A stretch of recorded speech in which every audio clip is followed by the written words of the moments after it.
सोलन के व्यापारियों ने आतंकवाद की फैक्ट्री बने पाकिस्तान को चेतावनी देते हुए देशभक्ति से भरा प्रदर्शन किया। पाकिस्तान का पुतला जलाया गया, लेकिन सिर्फ पुतला नहीं, लोगों के सब्र का बांध भी पुतले के साथ जलता दिखा। इस प्रदर्शन ने साफ कर दिया कि अब जोश ठंडा नहीं पड़ेगा। गगनभेदी नारों के बीच हर भारतीय का दिल एक ही बात कह रहा था कि अब बातें नहीं, बम बोलेंगे। अब नारे नहीं, मिसाइल गरजेंगी। हर 26 जनवरी को मिसाइलें, टैंक और बम सिर्फ दिखाए जाते हैं। अब उन्हें चलाने का वक्त आ गया। जो ताकत हमने दुनिया को दिखाने के लिए बनाई है, अब उसका इस्तेमाल देश के दुश्मनों पर करने का समय है। उन्होंने कहा कि देश ने काफी सहन कर लिया और अब खामोशी देशद्रोह नजर आ रहा है। अब वो ऐसा जवाब चाहते हैं जो पाकिस्तान की नस्लें याद रखें। उन्होंने कहा कि भारत अब उस मोड़ पर है जहां सिर्फ जवाब नहीं, इतिहास रचने का वक्त है। पहलगाम में जो हिंदुओं की निर्मम हत्या हुई, उनकी उस चीज़ की हम घोर भर्त्सना करते हैं। उसके खिलाफ हमने पाकिस्तान का पुतला आज यहाँ फूंका है। हम लोग चाहते हैं कि ये जो राफेल और ये जो रखे हुए हैं बम, ये किस चीज़ के लिए रखे हुए हैं मोदी जी। आइए एक बार इनका टेस्ट करते हैं पाकिस्तान के ऊपर, उनको एक बार दिखा देते हैं कि हमने ये 26 जनवरी की परेड के लिए सिर्फ वहाँ पे या 15 अगस्त के लिए दिखाने के लिए नहीं रखे हैं। ये जो बम रखे हैं ये हमें चलाने के लिए खरीदे हैं और इसका हम उपयोग कर सकते हैं। तो मैं मोदी जी से और अमित शाह जी से एक अनुरोध करना चाहूँगा कि आइए एक बार टेस्ट भी कर लेते हैं इसका कि ये चलते भी हैं कि नहीं, कि इनको इसीलिए रखा हुआ है कि सिर्फ 26 जनवरी की परेड के लिए। आइए इस बार एक बार टेस्ट करते हैं इसको और पाकिस्तान के ऊपर चला के तो देखें इसमें चलते भी हैं कि नहीं है, कि इसमें मिस फायर तो नहीं हो रहे। इस बार एक बार चलाया जाए इसमें और पता लगे कि पाकिस्तान को कि हिंदुस्तान भी जवाब दे सकता है। ये पानी बंद करना तो ये करना, ये तो छोटी सी चीज़ें हैं, ये इसका इफेक्ट पड़ेगा, पर इफेक्ट पड़ेगा थोड़ी देर बाद। पर हम चाहते हैं कि ये इसका इफेक्ट जल्दी से जल्द पड़े। और ये जो राफेल लिए हुए हमने, जो ये इतने जहाज लिए हुए हैं, ये किस चीज़ के लिए लिए? इसी चीज़ के लिए लिए है कि जाइए और एक बार पाकिस्तान के ऊपर फेंकिए, इसको पता लगे कि उनको भी कि कैसे एक निहत्थे लोगों की हत्या कैसे की जाती है।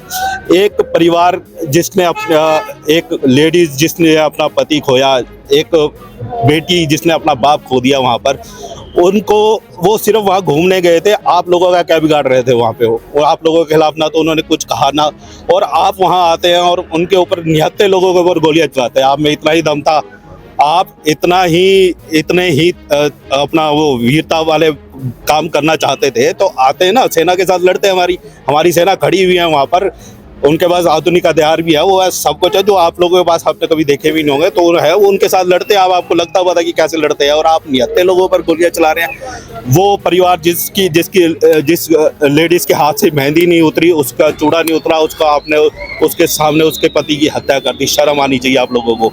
आप लोग अगर इतने ही बहादुर होते तो हमारी सेना से लड़ते। कायरता वाला काम करके आप लोगों ने कायर लोगों की तरह पीछे से वार करके हमारे निहत्थे हिंदुओं को हत्या करी। और ये एक आतंकवादी हमला नहीं कह रहा हूँ मैं, ये आतंकवादी हमला तो बाद में, ये धार्मिक हमला है। धार्मिक हमला इसलिए है क्योंकि इन्होंने नाम पूछ कर कि ये आपका नाम क्या है, और ऐसी जगह गोली मारी है जिसका जो प्राइवेट पार्ट्स में वहाँ पे उनकी पेंटे घुलवाकर उसमें प्राइवेट पार्ट्स पे गोलियां मारी है। शर्म आनी चाहिए आप लोगों को। और मैं चाहूँगा मोदी जी एक बार करके दिखा दीजिए, मज़ा आ जाएगा। और इन जो आतंकवादी है इनको ऐसे नहीं मारा जाए, इनको वहाँ पे लाल चौक के ऊपर इनकी वहाँ पे वैसी काट कर वैसी गर्दन वहीं पे लटका देनी चाहिए। आज जो यहाँ पुराने बस स्टैंड पर सोलन शहर के सभी व्यापारी भाई और सभी ऑटो यूनियन के हमारे जितने भी लोग हैं और टैक्सी यूनियन के लोग, सभी हमारे हिंदू भाइयों ने आज यहाँ प्रोटेस्ट किया है कि जो 26 लोगों की निर्दोष हत्या की गई पहलगांव में, उसके लिए यहाँ रोष प्रकट किया गया। मैं यह बताना चाहूँगा, यह रोष दलगत राजनीति से ऊपर उठकर ही सब लोगों ने किया है ये।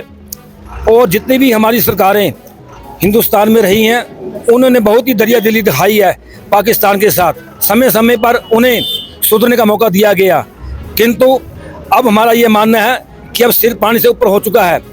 अब जो भी हमारे सरकारें जितनी भी हैं, उनसे हमारा यही निवेदन रहेगा, इसको बर्दाश्त ना किया जाए, खून का बदला खून लिया जाए। क्योंकि जो लोग निर्दोष जिन लोगों को मारा गया वह भी हमारे ही भाई थे, वह भी हमारे हिंदुस्तान के हमारे ही भाई थे। तो ये हमें कभी बर्दाश्त नहीं होगा। हम इनकी घोर निंदा करते हैं जिन्होंने ये अपराध किया है। पहलगाम के अंदर जो हिंदुओं को चुन चुन कर गोलियां मारी गई, निहत्थे हिंदुओं को, उसकी हम घोर निंदा करते हैं। और उसी के निंदनीय कार्य के लिए आज यहाँ पर सभी आमजन ने मिलकर पाकिस्तान का पुतला फूंका है। बड़े ही शर्म की बात है कि पाकिस्तान जैसा मुल्क आतंकियों का आका बन बैठा है। वो सारे आतंकियों को पाल रहा है और उन आतंकियों को बार बार हिंदुस्तान की शांति को भंग करने के लिए भेजता है। हम भाईचारे की बात करते हैं, पाकिस्तान हमारी पीठ में खंजर ठोकता है। ये आतंकवादी पहलगाम से भागकर अब भी पाकिस्तान में घूम रहे हैं, अपनी वीडियो वायरल कर रहे हैं। पाकिस्तान सरकार को शर्म आनी चाहिए कि आप इस तरह से निर्दोष लोगों की, हिंदुओं की हत्या करवा रहे हैं। आपका जो पानी बंद हुआ, आपका तो सब कुछ बंद हिंदुस्तान करेगा और आपकी बोलती भी बंद होगी, क्योंकि आप घटिया काम करने पर उतारू हुए हैं। हम इसकी घोर निंदा करते हैं और जो हमारे भाई जो इसमें जिनकी हत्या की गई है, उनको सच्ची श्रद्धांजलि मेरे हिसाब से तभी मिलेगी जब उस आतंकवादियों का जो सिर है वो कटेगा और वो उनको भी उसी तरह से गोली हमारी जो सेनाएं हैं वो मारेगी, तभी उनको सच्ची श्रद्धांजलि मिलेगी। हम सरकार से यही मांग करते हैं कि जल्द से जल्द पाकिस्तान को उसी की भाषा में जवाब दिया जाए, ऐसी हमारी सरकार से मांग है।